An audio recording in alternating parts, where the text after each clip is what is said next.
اور بناؤ تم ابراہیم علیہ السلام کے کھڑے ہونے کی جگہ کو نماز کی جگہ۔ مقام ابراہیم سے مراد وہ پتھر ہے جس پر کھڑے ہو کر حضرت ابراہیم علیہ السلام کعبۃ اللہ کی چنائی کرتے تھے، اور یہ لفٹ کا کام دیتا تھا۔ اس پتھر پر حضرت ابراہیم علیہ السلام کے پاؤں کے نشان آج بھی موجود ہیں اور بیت اللہ کے قریب شیشے کے خول میں محفوظ ہے۔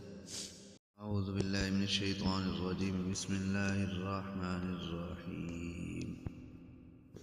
وَإِذْ جَعَلْنَا الْبَيْتَ مَثَابَةً لِلنَّاسِ وَأَمْنًا وَاتَّخِذُوا مِن مَّقَامِ إِبْرَاهِيمَ مُصَلًّى عَهِدْنَا إِلَىٰ إِبْرَاهِيمَ وَإِسْمَاعِيلَ أَن طَهِّرَا بَيْتِيَ لِلطَّائِفِينَ وَالْعَاكِفِينَ وَالرُّكَّعِ السُّجُودِ۔ صدق اللہ العظیم۔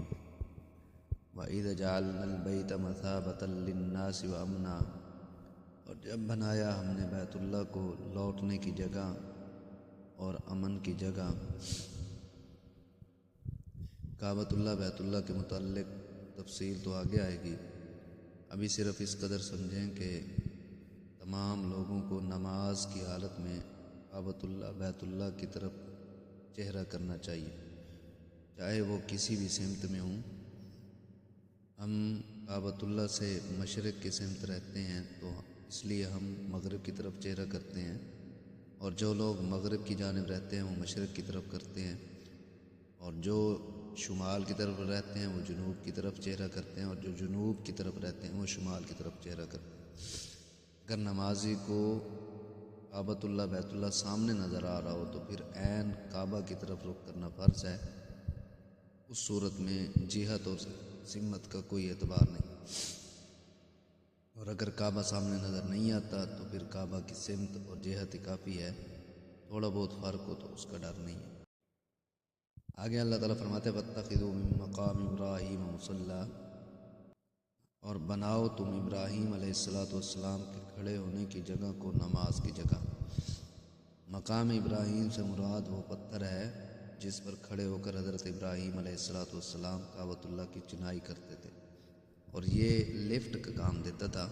اس پتھر پر حضرت ابراہیم علیہ السلام کے پاؤں کے نشان آج بھی موجود ہیں اور بیت اللہ کے قریب شیشے کے خول میں محفوظ ہے۔ اس سے پہلے یہ سطح زمین پر نصب تھا، مخلوق کی کثرت کی وجہ سے اب اسے تھوڑا سا دور رکھ دیا گیا ہے۔ اس پتھر کو اللہ تعالیٰ نے حضرت ابراہیم علیہ السلام کے ارادے کے تابع کر دیا تھا۔ جب وہ دائیں بائیں ہونے کا ارادہ کرتے تو یہ دائیں بائیں ہو جاتا، جب اوپر نیچے آنے جانے کا ارادہ فرماتے تو وہ اوپر نیچے ہو جاتا۔ کعبۃ اللہ کی تعمیر حضرت ابراہیم علیہ السلام اور حضرت اسماعیل علیہ السلام دونوں باپ بیٹے نے مل کر کی، اس میں کوئی تیسرا آدمی شامل۔ حضرت ابراہیم علیہ السلام نے مستری کا کام کیا اور حضرت اسماعیل علیہ السلام نے مزدور کا کام کیا۔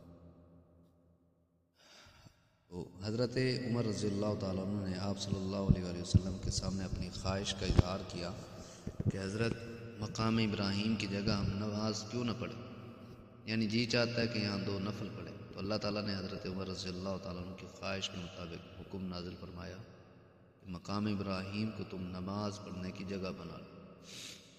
21 مقامات ایسے ہیں جن کے متعلق احکام اللہ تعالیٰ نے حضرت عمر رضی اللہ تعالیٰ عنہ کی خواہش کے مطابق نازل فرما دی۔ یہاں ایک بات یہ ذہن میں رکھیں کہ جب آدمی طواف کے 7 چکر پورے کر لے، مقام ابراہیم کے پاس 2 رکعتیں پڑھنی ہیں۔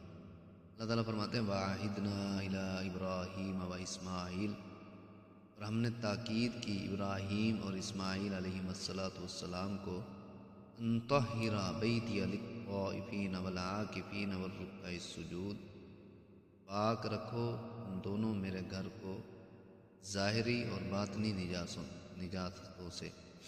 باطنی نجاست شرک ہے، قرآن پاک میں آتا ہے انما المشرکون نجس، پختہ بات ہے کہ مشرک پلید ہے۔ ظاہری طور پر یہ کتنے ہی صاف نظر کیوں نہ آئیں، بدن صاف ہوں، کپڑے صاف ہوں، لیکن دل میں نجاست ہوتی ہے، دل پاک ہو نہیں سکتا، چاہے 7 سمندروں میں غسل کر لے، جب تک کہ تہ دل سے کلمہ طیبہ نہیں پڑے گا لا الہ الا اللہ محمد رسول اللہ۔